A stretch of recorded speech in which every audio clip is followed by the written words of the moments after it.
Hi, I'm Starre, and welcome to the Starre podcast.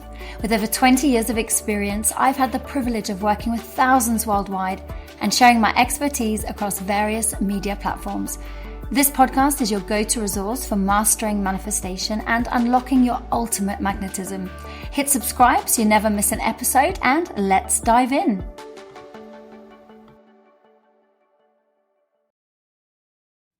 And a very, very warm welcome back. Salarah here. So good to be back with you. I'm going to kick straight off with a question that I've been pondering on a fair bit over the years.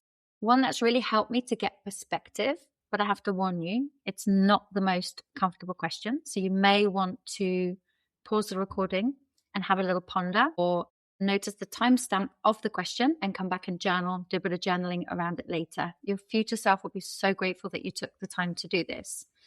Regardless of anything, this is a very important question. So what actually needs to end in your life in order for something healthier and more prosperous to begin for you? Now you can think in terms of your own behavioral patterns, whether it's people pleasing, lack of boundaries. It could be doing a job that you can't stand and robs you of your soul. It could be a relationship perhaps that needs to end.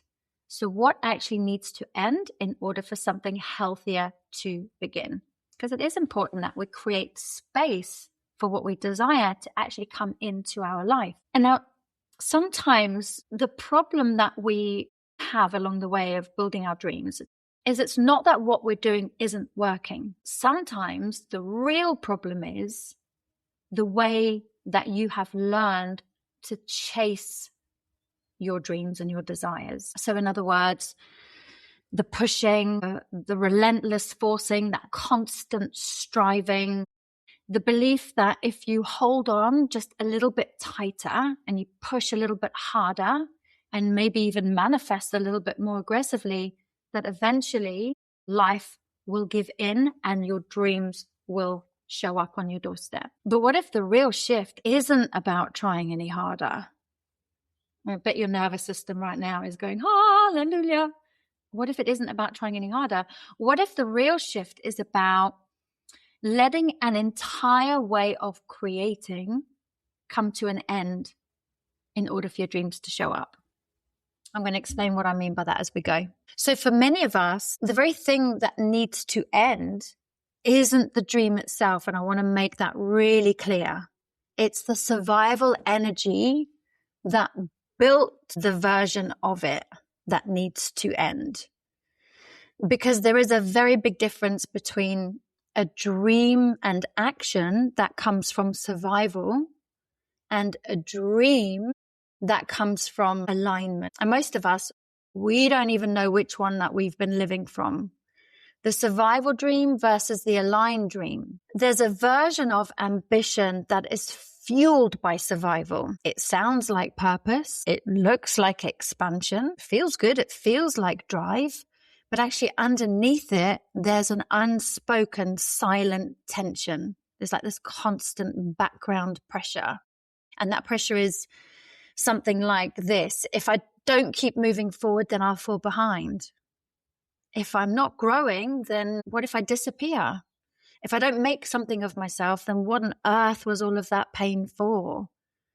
And there comes a moment in personal evolution where you realize something quite eye-opening. It's not that you don't have to push and strive anymore. You can, of course. You can absolutely keep doing that. But that pushing and striving was never actually getting you very far or anywhere in the first place. And that's not to say the years that I spent pushing and striving didn't get me some results. They really did, and did very well. I achieved a lot, but it was absolutely not sustainable long term. My nervous system slowly fried. My body started showing me signs of dis-ease, and I had very little work-life balance. So yeah, we can absolutely carry on. It doesn't actually really get us very far if we stay in that place. For a long time, it felt like the responsible thing to do. It felt like, I just got to keep going. I just got to keep striving. I just got to keep trying to make something happen. Because at least when I was pushing, at least that when you're pushing, it feels like you're actually being proactive. And that can sometimes be driven from that fear energy, because it feels like, well, at least I'm actually doing something about this. I'm making something happen. But eventually you'll probably start to see something very clearly, that the pushing, it isn't really moving you forward. All it's really doing is creating more exhaustion in your system, making you feel more resentful, more fried, more fatigued, more panic even. And that panic then creates more fear. And then because you're now panicking, you've got more fear, you go back into pushing and striving, and it just keeps you locked in that painful survival loop. And when this realization actually starts to land, it can be quite disorientating, can be quite scary actually. I know it certainly was for me, because if the pushing stops, what happens then? If the effort and the force have been the engine behind your life for years on end, even decades maybe, who are you without that climb?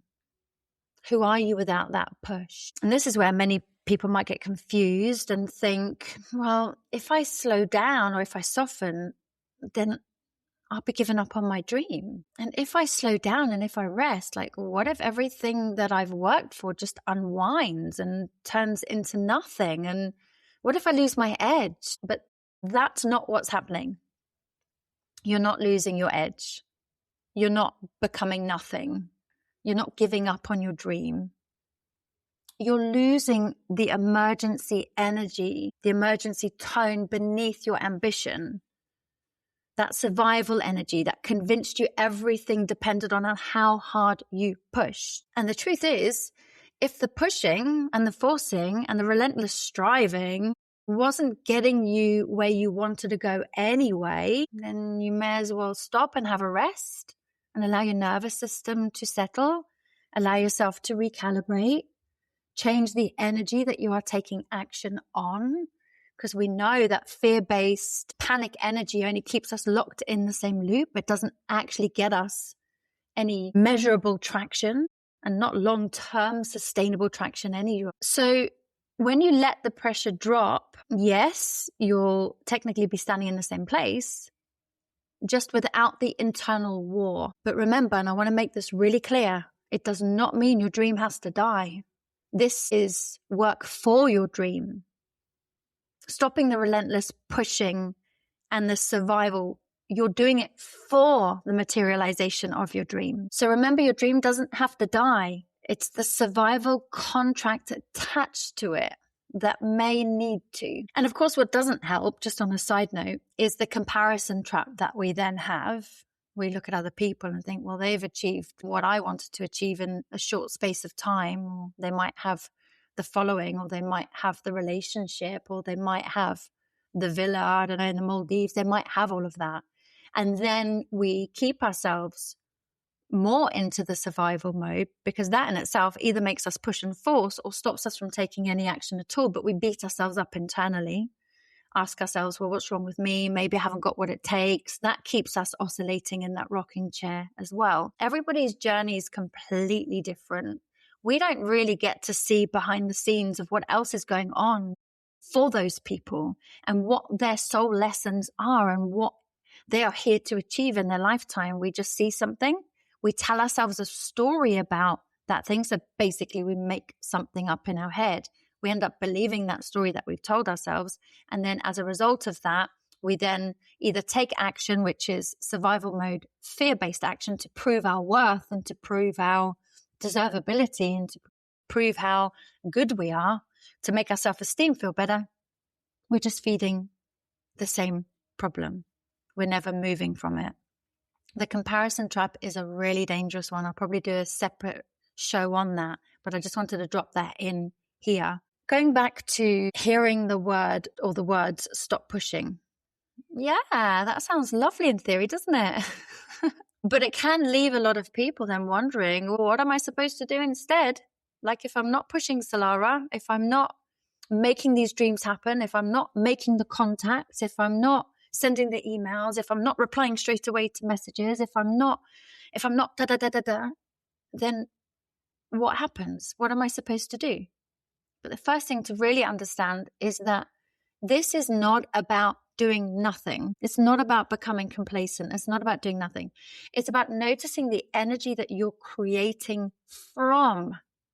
That's the real problem. And when that familiar sense of urgency inside of you starts to rise, so when you start to feel that fear and you start to panic, that internal pressure telling you that you need to hurry, you need to fix it, you need to do something, you need to prove something, you need to make something happen. Get familiar with what that feels like in your system. Notice where you feel that urgency. Notice where you feel that push, because awareness is actually going to be one of your biggest gifts in breaking free from this and stepping out of that rocking chair. When you notice that in your system, you can pause just for a moment and notice the tone of that energy and how much energy you are just about to expend without getting very far. You can save yourself that energy. That is the survival pattern speaking that I'm talking about. The part of you that once believed life only moved forward if you forced it. And instead of fighting that part, instead of shaming that part, you simply acknowledge it. Believe me, that acknowledgement is massive in the early stages of changing this behavior. You recognize that it was trying to keep you safe, which a lot of the times, especially if you're familiar with parts work, you'll know that a lot of this pushing and this forcing and this striving is actually coming from deep-seated fears, and it's designed to help keep us safe. So it's got a really lovely positive intention, but it doesn't actually get us where we need to get to. You can have a conversation with that part of you and let that part of you know that you're not living from that place anymore. And from there, the shift, it becomes subtle. You stop trying to chase the outcome. You begin focusing on the quality of the energy that you're creating from instead. You start appreciating what already exists in your life, the stability that you've built, the wisdom that you have gained, perhaps from all the challenges that you've experienced, the ways that you have already grown. It's a way of kind of taking stock and slowing down and looking at how far you've come and enjoying the present moment and enjoying what you have built. And from that steadier and more centered space, your action still happens. It happens more beautifully though, because it no longer comes from panic. It comes from balanced clarity. It comes from alignment. It comes from a much more powerful place, a much quieter form of magnetism. Not pushing for life to happen, but allowing life to meet you. And when you begin creating from that place, something very interesting starts to happen. The same dreams are still there. The same desires are still there, but they're no longer tied to urgency. They're tied to a deeper sense of trust.